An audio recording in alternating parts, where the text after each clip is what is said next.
মিডিয়ার প্রতিনিধি যারা আছে আমি একটু বলবো আপনারা চেয়ার থেকে নেমে দাঁড়ান, যাতে পিছনে মায়েরা রয়েছে তাদের দেখতে অসুবিধা হবে না। আমি প্রথমেই আজকে এই সমাবেশের সভাপতি, ডায়মন্ড হারবার 1 নম্বর ব্লকের তৃণমূল কংগ্রেসের সভাপতি সম্মানীয় উমাপদ পুরকায়েত এবং সঞ্চালক আজকের সভার ডায়মন্ড হারবার 2 নম্বর ব্লকের সভাপতি সম্মানীয় অরুময় গায়েন মহোদয়, আমি দুজনকে ধন্যবাদ জানাই। আমাদের মধ্যে আমরা পেয়েছি আমাদের এই জেলার সভাপতি, আমাদের সকলের সর্বক্ষণের কর্মী, মমতা ব্যানার্জির প্রথম দিনের সহযোদ্ধা সৈনিক সম্মানীয় শুভাশিস চক্রবর্তী মহোদয়, আমি তাকে শ্রদ্ধা জ্ঞাপন করছি। আমরা পেয়েছি বর্ষিয়ান বিধায়ক, বজবজ কেন্দ্রের বিধায়ক সম্মানীয় অশোকদেব মহোদয়, আমি তাকেও আমার শ্রদ্ধা জানাচ্ছি। রয়েছেন দিলীপ মণ্ডল, বিষ্ণুপুর বিধানসভা কেন্দ্রের জনপ্রিয় বিধায়ক, মানুষের সর্বক্ষণের রাজনৈতিক কর্মী, সাথী, দীর্ঘদিনের নেত্রীর সহযোদ্ধা, আমি দিলীপ দাকে ধন্যবাদ জানাই। রয়েছে এই জেলার তৃণমূল যুব কংগ্রেসের সভাপতি এবং ক্যানিং পূর্বের বিধায়ক ভাই শৌকত মোল্লা সহ আমরা পেয়েছি ফলতা পঞ্চায়েত সমিতির সভাপতি এবং ব্লকের যুব কংগ্রেসের সভাপতি জাহাঙ্গীর খান থেকে শুরু করে এই ফ্লেক্সটা খুলে দাও, এই ফ্লেক্সটা খুলে দাও, পিছনে লোক আছে দেখতে সুবিধা হবে, ফ্লেক্স রাখার দরকার নেই। আর যারা গাছে বসে গাছে উপরে উঠেছো নামো, গাছ থেকে নামো, ঠ্যাং ভাঙবে নইল, এখন অনেক লড়াই বাকি আছে, গাছ থেকে নামুন সাবধানে। আপনারা এখানে চলে আসুন, জায়গা আছেন দেখতে পাবেন, অসুবিধা নেই, জীবন বাজি নিয়ে গাছে ওঠার কোনো দরকার নেই, এখানে চলে আসুন, এখানে দেখতে পাবেন। ডায়মন্ড হারবার 1 নম্বর ব্লকের তৃণমূল যুব কংগ্রেসের সভাপতি গৌতম অধিকারী থেকে শুরু করে 2 নম্বর ব্লকের তৃণমূল কংগ্রেসের যুব সভাপতি মেহবুব রহমান গায়েন সহ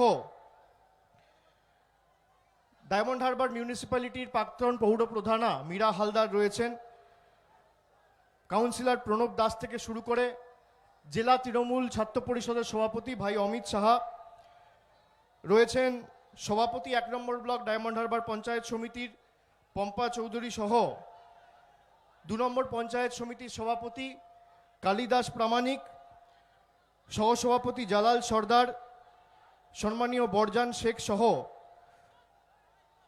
তরুণ রয় রয়েছেন, জেলার স্পোক্সপারসন শ্রীকৃষ্ণ সাহা, শাহানা মল্লিক, জেলা পরিষদ মেম্বার ডলি কয়াল সহ ওয়াহিদা খাতুন গায়েন সহ সৌমেন তরফদার, রাজর্ষি দাস, ভাই শামীম, নিরুপম হালদার, পুতুল হালদার, ঝর্ণা চক্রবর্তী, মোহিনীদি সহ পূর্ণেন্দু হালদার, উমানাথ মান্না, রুচিরা চক্রবর্তী, দেবকী হালদার, সুদীপ চক্রবর্তী,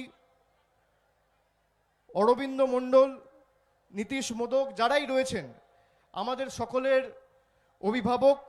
শক্তিদা বক্তব্য রেখেছেন, শক্তিদা রয়েছেন ট্রেড ইউনিয়নের জেলার সভাপতি, আমি শক্তিদাকেও আমার শ্রদ্ধা কৃতজ্ঞতা প্রণাম নিবেদন করছি। এবং যারা আজকে সভামঞ্চে বসেছেন, কারণ নাম যদি বাদ গিয়ে থাকে আমি তাদেরকেও, আমি ব্যক্তিগতভাবে এক একটা নাম যদি নিয়ে আপনাদের সম্বোধন করতে পারতাম আমার থেকে বেশি খুশি কেউ হতো না, কিন্তু অনেকক্ষণ ধরে আমার মা বোনেরা এই সভায় এসছে এবং মাঠ উপড়ে পড়েছে, যতদূর চোখ যাচ্ছে প্রায় মানুষের ভিড়, রাস্তায় দুকাতারে মানুষের লাইন। আমাদের মাঠ আজকে ছোট হয়েছে। সাধারণত আমরা ডায়মন্ড হারবারের মিটিং করলে আমরা চেষ্টা করি বড় মাঠ বলতে খুব কম এই লোকসভা কেন্দ্রে। আমি 29শে নভেম্বর একটা মিটিং করেছিলাম মুচিসায়, প্রায় 80,000 90,000 লোকের মাঠ, সেই মাঠও ভরে গিয়েছিল এবং তিল ধারণের জায়গা ছিল না, কিন্তু সেই মিটিংয়ে ডায়মন্ড হারবার লোকসভার 7টি বিধানসভা থেকে লোক গেছিল। আজকের এই কেল্লার মাঠে আমাদের জনসভা করতে গেলে মিনি বাস ভরিয়ে কলকাতা থেকে লোক আনতে হয় না, 3টে ব্লক থেকে লোক এসছে, ডায়মন্ড হারবার 1, 2 আর ফলতা, 2টো বিধানসভা আর 3টে ব্লক।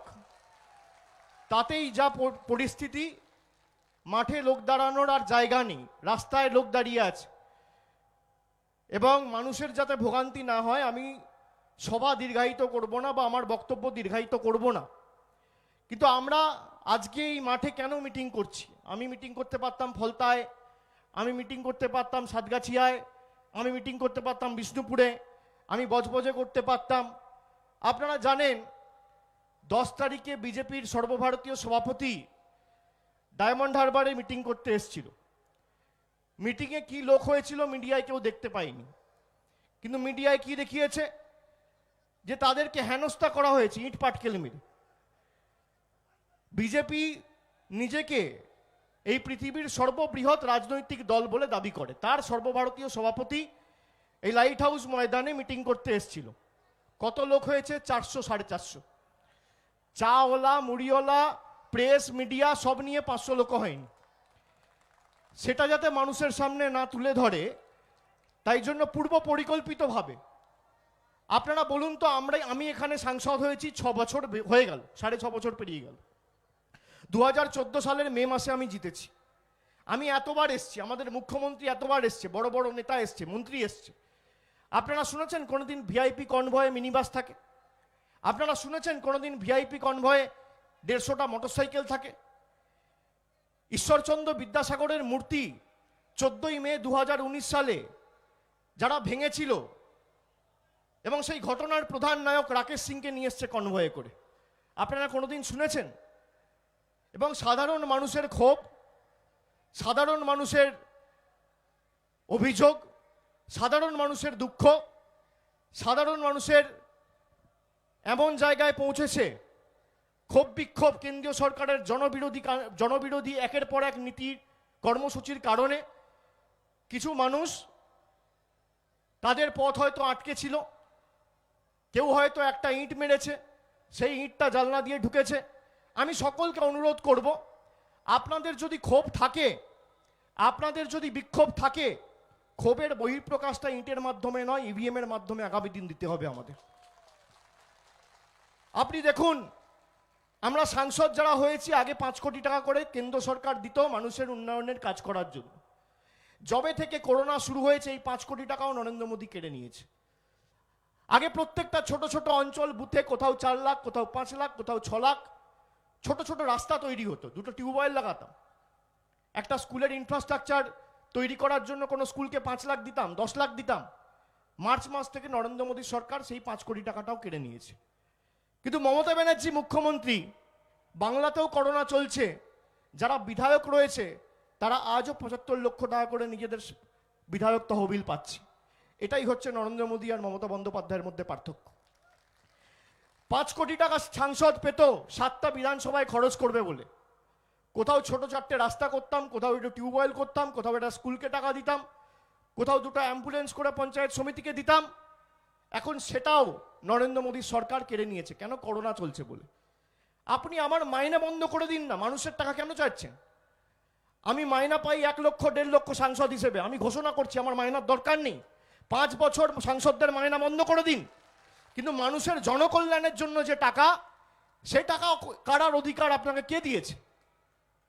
5 কোটি টাকা আপনি কেড়ে নিলেন। ভারতবর্ষের 543টা সাংসদ, বাংলায় 42টা সাংসদ, 42 × 5 মানে বছরে 220 কোটি টাকার ফান্ড বন্ধ। 5 বছর হলে প্রায় 1200 কোটি টাকার ফান্ড বন্ধ। কোথায় যাবে? মোদিবাবুর প্রচারে যাবে। তখন করোনা আসে না। যখন 8000 কোটি টাকা দিয়ে এরোপ্লেন কিনছে নিজের জন্য, বিদেশ ভ্রমণ করবে বলে, টোটো করে এদেশ থেকে ওদেশ ঘুরে বেড়াবে, তখন করোনা পরিস্থিতি সামনে আসে না। যখন অ্যাডে হাজার হাজার কোটি টাকা খরচা করবে, তখন আসে না। কিন্তু মানুষের কাজের জন্য যে সাংসদরা 5 কোটি টাকা করে পায়, সেটা যেন তেন প্রকারে বন্ধ করতে হবে। আমি বলছি ওপেন চ্যালেঞ্জ, আপনি আজীবন, আমি যতদিন সাংসদ থাকবো আমি 1 পয়সা মাইনা নেব না, আপনি আমার মাইনা কেটে নিন, কিন্তু মানুষের টাকা আপনাকে রিলিজ করতে হবে। এই 5 কোটি টাকা বন্ধ যদি থাকে, আমরা এই লড়াই দরকার হলে দিল্লির বুকে নিয়ে যাব। এবং আমি বলছি যে আমরা থেমে থাকবো না। আমি অনেক দিন আগে আপনাদের বলেছিলাম, এই ফলতা মথুরাপুর প্রজেক্ট জলের কাজ চলছে। 3 মাসের মধ্যে, আমি আজকে আপনাদের ডিটেলসটা দিচ্ছি, 3-4 দিনের মধ্যেই নতুন বছর শুরু হবে। মমতা ব্যানার্জির সরকারের তরফ থেকে এটা আপনাদের প্রতি উপহার। কি? এই ফলতা মথুরাপুর প্রজেক্ট, জলের প্রজেক্ট আমি 5 বছর আগে সুব্রত মুখোপাধ্যায়ের হাত ধরে এই ফলতায় তার শুভ শিলান্যাস হয়েছিল। আজকে প্রায় শেষের মুখে। ডায়মন্ড হারবার 1 নম্বর ব্লকে 11টা রিজার্ভার লাগছে, ডায়মন্ড হারবার 2 নম্বর ব্লকে 8টা রিজার্ভার লাগছে, ফলতায় 10টা রিজার্ভার লাগছে। আর স্ট্যান্ড পোস্টের মাধ্যমে বুথে বুথে জল আগামী 2 মাসের মধ্যে শুরু হয়ে যাবে। ডায়মন্ড হারবার 1 নম্বর ব্লক 1100 স্ট্যান্ড পোস্ট করা হচ্ছে। ডায়মন্ড হারবার 2 নম্বর ব্লক 800টা স্ট্যান্ড পোস্ট করা হচ্ছে। আর ফলতায় 1000 স্ট্যান্ড পোস্ট করা হচ্ছে। সব মিলিয়ে প্রায় 2টো বিধানসভায় 3000টা স্ট্যান্ড পোস্ট করা হচ্ছে। এবং নলবাহিত পানীয় জল আগামী 2 মাসের মধ্যে আপনারা যেখানে আছেন আপনাদের বাড়িতে, আপনাদের পাড়ায়, সব জায়গায় পৌঁছে যাবে। এটা আমি কথা দিয়ে গেলাম আজকে। আর যেখানে যা সমস্যা রয়েছে এগুলো আমরা দেখছি, আপনারা চিন্তা করবেন না। অনেকের হিংসা হয় যে ডায়মন্ড হারবারে বেশি কাজ হয়, ওই জেলায় কাজ হয়নি কেন, এই জেলায় কাজ হয়নি কেন। কোন জেলায় কাজ হয়নি? যারা বলে পূর্ব মেদিনীপুরে কাজ হয়নি, দক্ষিণ 24 পরগনায় কাজ হয়েছে। এখন অনেকে আবার পাল্টিবাজি করে ভারতীয় জনতা পার্টিতে যোগদান করেছে। আগে ভারতীয় জনতা পার্টি আমাকে আক্রমণ করতো তাদের নেতারা, কৈলাস বিজয়বর্গীয় করতো, অমিত শাহ করতো, দিলীপ ঘোষ করতো, রাহুল সিনহা করতো, বাবুল সুপ্রিয় করতো। এখন এদের নেতা কম পড়েছে, সেই তৃণমূল থেকে নেতা ভাঙিয়ে নিয়ে গিয়ে আমাকে আক্রমণ করতে হচ্ছে। আমি তো 29শে নভেম্বর মুচিসার মাঠে সভা করেছিলাম, বলেছিলাম ক্ষমতা থাকলে, বুকের পাটা থাকলে আপনি আমার নাম নিয়ে আমাকে আক্রমণ করে দেখান। 1 মাস পেরিয়ে গেছে, এখনো আক্রমণ করেনি নাম নিয়ে। 1 মাস পেরিয়ে গেছে, আমি তো নাম ধরে ধরে বলেছি। আমি তো বলেছি কৈলাস বিজয়বর্গীয়র ছেলে আকাশ বিজয়বর্গীয় কর্পোরেশনের আধিকারিকদের ব্যাট দিয়ে ঠেঙিয়েছে, তিনি গুন্ডা। আমি তো নাম ধরে বলেছি কৈলাস বিজয়বর্গীয় বহিরাগত। আমি তো নাম ধরে বলেছি বিজেপির রাজ্য সভাপতি দিলীপ ঘোষ গুন্ডা। আপনার ক্ষমতা থাকলে আমাকে আটকান। দিলীপ ঘোষ আবার আমার বিরুদ্ধে মামলা করেছে, দিলীপ ঘোষ আবার আমার বিরুদ্ধে মামলা করেছে কোর্টে, যে ভেঙে দাও, গুড়িয়ে দাও, স্ট্রেচারে শুয়ে দেবো, হাত ভেঙে দেবো, পুঁতে দেবো, জ্বালিয়ে দেবোর কথা বলে। সে এখন আইনের পথ অবলম্বন করছে আমার পাল্লায় পড়ে। আমি খুশি, এটা অত্যন্ত খুশির ব্যাপার যে দিলীপ ঘোষের মতো লোক এখন কোর্টে গিয়ে কোর্টের সাহায্য নিচ্ছে। আইনত লড়াই হোক না, কত ধানে কত চাল বুঝিয়ে দেবো। আর যারা এখনো ভাবছে যে বিজেপির কথায় নাচবো, নিজের মেরুদণ্ডটা বিক্রি করে দিয়ে, বাংলার মান সম্মান কৃষ্টি ঐতিহ্যকে বিক্রি করে দিয়ে, লজ্জার মতো কি বলছে? বলছে বাংলাটাকে নরেন্দ্র মোদীর হাতে তুলে দিতে হবে। বাংলা কি? আলু, পেঁয়াজ, টমেটো না জয়নগরের মুয়া যে নরেন্দ্র মোদীর হাতে তুলবে? বাংলা কি নরেন্দ্র মোদীর হাতে তুলে দিতে হবে? বাংলাটা কি বস্তু নরেন্দ্র মোদীর হাতে তুলে দিতে হবে? এক বাপের বেটা হলে আগে ডায়মন্ড হারবারটা তুলে দেখান, কত ধানে কত চাল বুঝি। বাংলায় তো 42টা কেন্দ্র রয়েছে, এই ডায়মন্ড হারবারটা নরেন্দ্র মোদীর হাতে তুলে দেখা। নরেন্দ্র মোদী তো নিজে মিটিং করতে এসেছিল, লাইট হাউস মাঠে মিটিং করে গেছে। সন্ধ্যে 5টায় এসেছিল, 2 ঘন্টার নিচে গ্রিন রুমে বসেছিল, লোক হয়নি। তারপর 2 ঘন্টা পরে স্টেজে উঠেছে, আধ ঘন্টা ভাষণ দিয়ে পালিয়ে গেছে। আর এই এলাকার মানুষ আমাকে 3.5 লক্ষ ভোটে জিতিয়েছে। ক্ষমতা থাকলে 7টা বিধানসভা তো আছে, এই 7টা বিধানসভার মধ্যে একটা নরেন্দ্র মোদীর হাতে তুলে দেখান না। পৃথিবীর সর্ববৃহৎ রাজনৈতিক দল, আর এই ডায়মন্ড হারবার আর ভাইপোই তো একটা দলকে লেজে গোবরে করে দিয়েছে। অন্যদের সাথে আপনারা লড়বেন কি? তৃণমূল থেকে পাল্টি খেয়ে নিজের শিরদাঁড়া বিক্রি করে মেরুদণ্ডহীন পাল্টিবাজ নেতা মেদিনীপুরের সভা থেকে আমাকে আক্রমণ করছে। কি বলছে? তোলাবাজ ভাইপো হাঁটাও। আরে নারদায় তো তোমাকে কাগজের খবরের কাগজ মুড়ি দিয়ে টাকা নিতে তোমায় দেখা গেছে, তোলাবাজ তো তুমি। আর তোলাবাজ ভাইপো হাঁটাও, সারদায় তো তোমার নাম রয়েছে, তোলাবাজ তো তুমি। আর তোলাবাজ ভাইপো হাঁটাও। বন্ধু, আমি সারদাতেও নেই, আমি নারদাতেও নেই। আমার পিছনে ইডিও লেগে কাজকলা করবে, আর সিবিআই লেগেও কাজকলা করবে। তোমাদের যা ক্ষমতা আছে করে নাও। টিভির পর্দায় ঘুষ খেতে তোমাদের দেখা যাচ্ছে, ইডির ভয়ে, সিবিআইয়ের ভয়ে মেরুদণ্ড বিক্রি করে ভারতীয় জনতা পার্টিতে তোমরা যাচ্ছ, আর তোলাবাজ ভাইপো হাঁটাও। যেদিনকে অভিষেক বন্দ্যোপাধ্যায়ের বিরুদ্ধে আপনাদের সাক্ষী রেখে বলে যাচ্ছি, আপনারা আমায় নির্বাচিত করেছেন, বাড়ি বাড়িতে আমার মা বোনেরা যারা রয়েছে এই ডায়মন্ড হারবারের মাটিতে, আমি মৃত্যুবরণ করতে রাজি আছি, কিন্তু আপনাদের নাম কলুষিত হতে দেবো না। আমার যদি কোথাও কোনো রকম কোনো যোগসূত্র পাও বা প্রমাণ করতে পারো ভাইপো তোলাবাজিতে যুক্ত, আমার পিছনে ইডি লাগাতে হবে না, সিবিআই লাগাতে হবে না, একটা ফাঁসির মঞ্চ তৈরি করবে, আমি নিজে গিয়ে মৃত্যুবরণ করব। চ্যালেঞ্জ করে গেলাম, চ্যালেঞ্জ করে গেলাম। আমার পিছনে ইডি, সিবিআই, ইনকাম ট্যাক্স লাগাতে হবে না, ওসব দেখে আমি ভয় পাই না। বিজেপি ইডি আছে, সিবিআই আছে, ইনকাম ট্যাক্স আছে, অনেক বড় বড় তাবড় তাবড় এজেন্সি আছে। আপনার ক্ষমতা থাকলে আপনি ইনভেস্টিগেশন করুন, দেখান কোথায় ভাইপো যুক্ত, আপনাকে প্রমাণ করতে হবে। এত ভয় কিসের? নাম নিতে পারে না। এক মাসের মধ্যে আপনি বলুন, স্বরাষ্ট্রমন্ত্রী এসছে, দুবার আবার রাজ্যপালকে ঘুরিয়ে নিয়ে গেছে, যে কি করে আবার একটা ঝামেলা করানো যায়। আসছে যাচ্ছে, খাচ্ছে যাচ্ছে, চলে যাচ্ছে। এদের খেতে খুব ভালোবাসে এরা, এর বাড়িতে গিয়ে খাচ্ছে, ওর বাড়িতে গিয়ে খাচ্ছে। আরে দিল্লিতে তো এত কৃষক আন্দোলনরত, তাদেরকে তো ঠেঙিয়ে তোমার দিল্লি পুলিশ অবস্থা খারাপ করে দিচ্ছে, 35 জন মারা গেছে। তাদের ওখানে যেতে সাহস হচ্ছে না কেন? তাদের ওখানে যাওয়ার সাহস তো নেই। আর সেই দিল্লি পুলিশের যে মন্ত্রী অমিত শাহ, সেই অমিত শাহ এসে বাংলায় কখনো বাঁকুড়ায় গিয়ে খাচ্ছে, কখনো মেদিনীপুরে গিয়ে খাচ্ছে।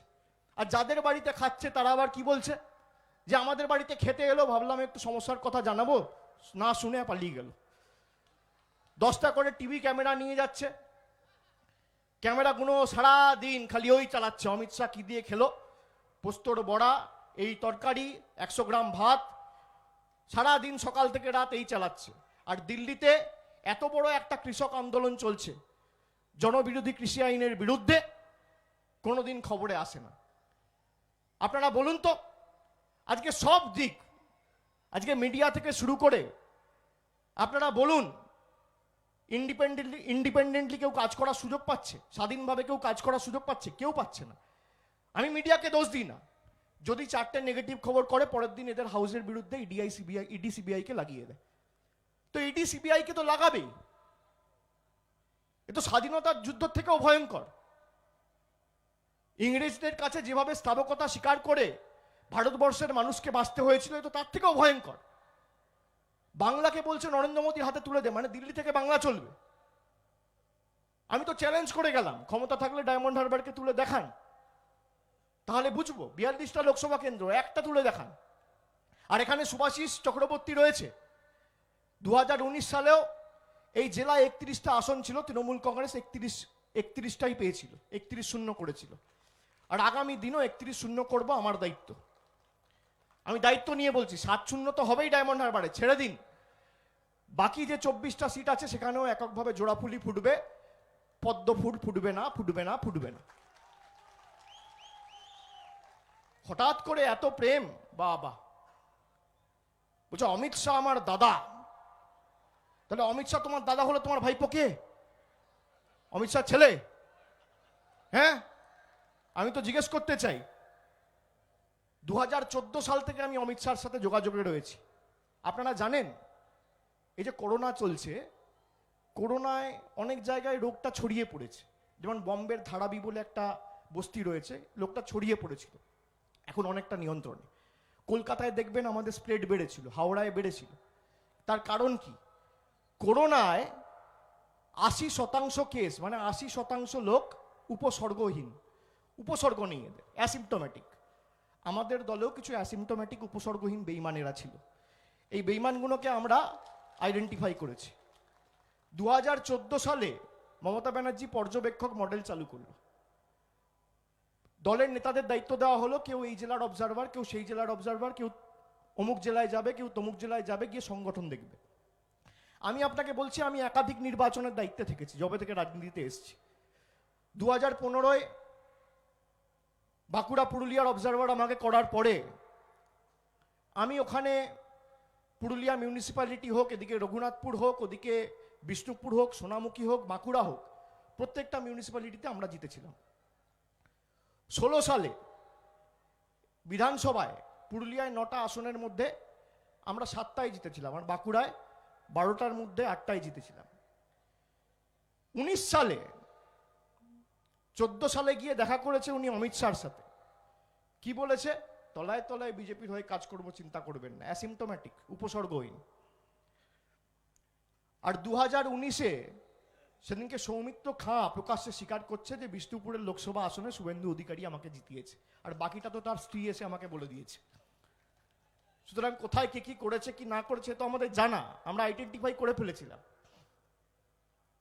বলছে লজ্জা লাগে, তৃণমূল দলটা 21 বছর করেছি। তা তোমার বাবা আর তোমার ভাই তো এখনো তৃণমূল করে, একই বাড়িতে থাকতে লজ্জা লাগে না? নিজের বাড়ির লোককে তো ভাঙিয়ে আনতে পারো না, তুমি বাংলায় পদ্ম ফোটাবে? নিজের বাড়ির লোককে ভাঙিয়ে আনতে পারে না, পাশের বাড়িতে, নিজের বাড়িতে পদ্ম ফোটাতে পারছে না, ও নাকি বাংলায় পদ্ম ফোটাবে। বাবা, অশালীন ভাষা নাকি তার মুখে আসে না। ঈশ্বরচন্দ্র বিদ্যাসাগরের মাটি থেকে তিনি আসছেন তো তাই। কিন্তু সেই ঈশ্বরচন্দ্র বিদ্যাসাগরের মাটির লোকটিকে নারদায় টাকা নিতে দেখা যাচ্ছে, সারদায় অভিযুক্ত, রোজভ্যালিতে অভিযুক্ত, একাধিক দুর্নীতিগ্রস্ত মামলায় তার বিরুদ্ধে অভিযোগ রয়েছে। পিঠ বাঁচাতে আজকে গেছে, মেরুদণ্ড বিক্রি করে দিয়ে আজকে গেছে। মানুষের জীবন নিয়ে ছেলে খেলা করে সওদা করতে আজকে বিজেপির কাছে গেছে। আমি বলি, যে বিজেপিতে যাবি যা বাবা, ভারতীয় ক্রিকেট টিমে যতক্ষণ নন স্ট্রাইকার এন্ডে সচিন তেন্ডুলকার থাকে ততক্ষণ 9টা উইকেট পড়লেও অন্য যে দেশের বিরুদ্ধে খেলা হচ্ছে তার বুকটা ধুরুক ধুরুক ধুরুক ধুরুক করে। এখানে নন স্ট্রাইকার এন্ডে এখনো মমতা ব্যানার্জি রয়েছে, তো যতদিন মমতা ব্যানার্জি আছে ততদিন কে এলো আর কে গেল কিছু যায় আসে না। তো ভালো, তো ভাইরাস মুক্ত হচ্ছে দলটা। আমি তো অনেক আগে চেয়েছিলাম যে আমার দল ভাইরাস মুক্ত হোক, আমাদের দল ভাইরাস মুক্ত হোক। আপনারা বলুন তো, আপনারা কাকে দেখে ভোট দেন? মমতা ব্যানার্জিকে দেখে ভোট দেন কিনা? জোরে হাত তুলে বলুন তো, আওয়াজ তুলে বলুন, আমি ক্যামেরাকে অনুরোধ করব, মিডিয়াকে। আপনারা কাকে দেখে ভোট দেন? আপনারা কাকে দেখে ভোট দেন? বাংলার মানুষের সাথে যারা বেইমানি করবে তাদেরকে আগামী নির্বাচনে জবাব দেবেন কি দেবেন না? ঈশ্বরচন্দ্র বিদ্যাসাগরের মাটি যারা কুলসিত করেছে, যে ঈশ্বরচন্দ্র বিদ্যাসাগরের মূর্তি যে ভারতীয় জনতা পার্টি ভেঙেছে, সেই বিদ্যাসাগরের মূর্তি ভাঙা দলের সাথে যদি কেউ হাত মেলায়, সেই বিশ্বাসঘাতককে আগামী দিন জবাব দেবেন কি দেবেন না? দেবেন কি দেবেন না? বাংলার মানুষের সাথে যারা ছেলে খেলা করছে, সেই বহিরাগতদের বাংলা থেকে বিদায় দেবেন কি দেবেন না? বাংলা মায়ের সাথে যে বিশ্বাসঘাতকতা করছে, সেই বিশ্বাসঘাতকদের আগামী দিন যোগ্য জবাব দেবেন কি দেবেন না?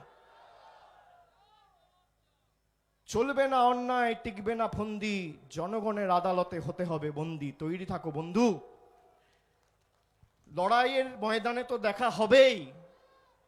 কিন্তু আমি বলে দিয়ে যাচ্ছি আপনাদের সকলকে যে আজকে আপনারা যারা ভাবছেন বিজেপিতে গিয়ে যোগদান করে পিঠ বাঁচিয়ে বাংলার মানুষকে বোকা বানাবো, বাংলার মানুষ তো বোকা নয়। বাংলার মানুষ তো বোকা নয়, বাংলার মানুষ চোখে দেখছে। আজকে আমাদের সরকারের প্রকল্প চলছে দুয়ারে সরকার, দিলীপ ঘোষের গায়ে জ্বালা হচ্ছে, মুকুল বাবুদের গায়ে জ্বালা হচ্ছে। তার কারণ মানুষ পরিষেবা পাচ্ছে। এটা সহ্য হচ্ছে না তো। মানুষ স্বাস্থ্যসাথী কার্ড পাবে, বিনামূল্যে চিকিৎসা করাবে, বিনামূল্যে রেশন পাবে, তাহলে তো মোদিকে ভোট দেবেন। এটা সহ্য হচ্ছে না। আপনারা বলুন, নরেন্দ্র মোদীর সাথে মমতা ব্যানার্জির পার্থক্য কোথায়? নরেন্দ্র মোদী 2016 সালে নোটবন্দি ঘোষণা করেছিল। সেই নোটবন্দি ঘোষণা করার পরে লাইন পড়েছিল, আপনারা দেখেছেন? সব ব্যাংকের বাইরে বাইরে 1 কিলোমিটার 2 কিলোমিটার লম্বা লাইন। আর মমতা ব্যানার্জি দুয়ারে সরকারেও লাইন পড়েছে। সেটা ছিল ভয়ের লাইন, আর আমাদের লাইনটা ভরসার লাইন। সেটা আতঙ্কের লাইন ছিল, আর এই লাইনটা আবেগের লাইন। সেটা দম্ভ এবং উদ্ধত্তের লাইন ছিল, আর এই লাইনটা ভালোবাসা এবং বিনম্রতার লাইন। মানুষ পরিষেবা পাচ্ছে, সেখানে মানুষের জীবন কেড়ে নিয়েছিল মোদী সরকার। আর এখানে মমতা ব্যানার্জি মানুষের জীবন সুনিশ্চিত করার জন্য স্বাস্থ্য কার্ড মানুষের বাড়িতে বাড়িতে দিচ্ছে। আপনারা বলুন তো, কথায় কথায় যত দোষ, বলে না নন্দ ঘোষ, কথায় আছে না, কোথাও কিছু উন্নয়ন নিয়ে তার মুখে কথা নেই। আপনি আঙ্গুল দিয়ে দেখান না কোথায় রাস্তা হয়নি, আমি করে দেবো। আপনি আঙ্গুল দিয়ে দেখান কোথায় জল প্রয়োজন, আমি করে দেবো। আপনি আঙ্গুল দিয়ে দেখান কোথায় উন্নয়ন দরকার, আমরা চেষ্টা করে দেবো। তা না করে তোলাবাজ ভাইপো হাটাও, বলছে গরু পাচারকারী, কয়লা চোর ভাইপো। আমি এখানে মিডিয়া আছে, আমি অন রেকর্ড বলে দিয়ে যাচ্ছি। ভাই, গরু পাচার কোত্থেকে হয়? সীমান্ত দিয়ে হয়, ভারত থেকে বাংলাদেশ। দায়িত্বে কে রয়েছে? Border security force. মাথার উপর কে বসে? অমিত শাহ। তাহলে কোন ভাইপো দায়ী? কয়লা পাচার, কলিয়ারিগুলো কে রক্ষা করে? সিআইএসএফ। ইসিএল কার আন্ডারে? কোল মিনিস্ট্রি। দায়িত্বে কে? পীযূষ গোয়েল। কোন পার্টি? ভারতীয় জনতা পার্টি। রক্ষায় দায়িত্বে কে আছে? সিআইএসএফ। কার আন্ডারে? স্বরাষ্ট্র মন্ত্রক। নাম কি? অমিত শাহ। তাহলে কোন ভাইপো দায়ী? আরে স্বরাষ্ট্র মন্ত্রক তো আমার কথায় চলবে না। আর আমার কথায় যদি সিআইএসএফ আর সিআরপিএফ আর বিএসএফ কাজ করে, তাহলে অমিত শাহর লজ্জায় পদত্যাগ করা উচিত। করা উচিত নাকি? আপনারা বলুন, গরু পাচার আজকে কে অ্যারেস্ট হয়েছে? বিএসএফ এর কমান্ড্যান্ট অ্যারেস্ট হয়েছে। মূল যিনি অভিযুক্ত, তার কোম্পানিতে তার ছেলে চাকরি করত, এটা প্রমাণিত। আজকে ইসিএল এর আধিকারিকরা অ্যারেস্ট হয়েছে কয়লা পাচার স্ক্যামে। তো ইসিএল কার আন্ডারে? সিআইএসএফ কার আন্ডারে? বিএসএফ কার আন্ডারে? সিআরপিএফ কার আন্ডারে? এই সব কটার দায়িত্বে তো অমিত শাহ রয়েছে। আর অমিত শাহর আধিকারিকরা যদি আমার কথা শুনে কাজ করে, তাহলে তো অমিত শাহর লজ্জায় পদত্যাগ করা উচিত। করা উচিত নাকি? তাহলে ভাইপো দায়ী। আমি তো আবার বলে গেলাম, যেদিনকে প্রমাণ করতে পারবেন আমার পিছনে ইডি সিবিআই লাগাতে হবে না। আপনাদের পিছনে একটা করে ইডি টিম যায়, সিবিআই টিম যায়, আর দৌড়ে আপনারা বিজেপিতে ঢুকে যান। আমার পিছনে ইডি সিবিআই লাগাতে হবে না, কেন আমি ওসবে ভয় পাই না। আমার গলাটা কেটে দিলেও নিচে কাটা গলা থেকেও মমতা ব্যানার্জি জিন্দাবাদ বেরোবে। আমি বেইমানি করতে পারবো না।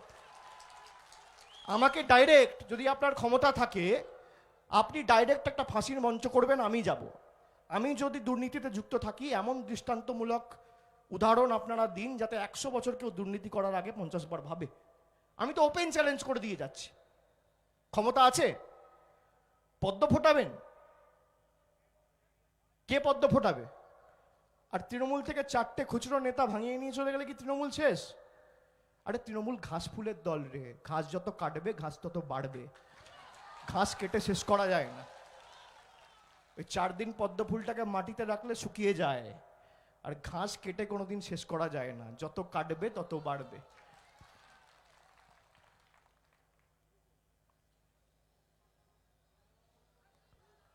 কি ঠিক বলছি? আপনারা তৈরি? এদিকে আমার মায়েরা তৈরি? তৈরি? তৈরি? তৈরি?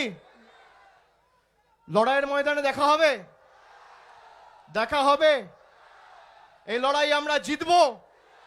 বাংলা জিতবে, ডায়মন্ড হারবার জিতবে, এই মাটি জিতবে, দক্ষিণ 24 পরগনা জিতবে, বাংলা জিতবে, রবীন্দ্রনাথ জিতবে, নজরুল জিতবে, বিবেকানন্দ জিতবে, নেতাজি সুভাষচন্দ্র বসু জিতবে। জিতবে তো? বিজেপির সর্বভারতীয় সভাপতি আর রাজ্য সভাপতি কয়েকদিন আগে আবার বলেছে বাংলায় বাঙালিদের অবদান নেই। তাকে অবদানটা আমি একটু স্মরণ করিয়ে দিই।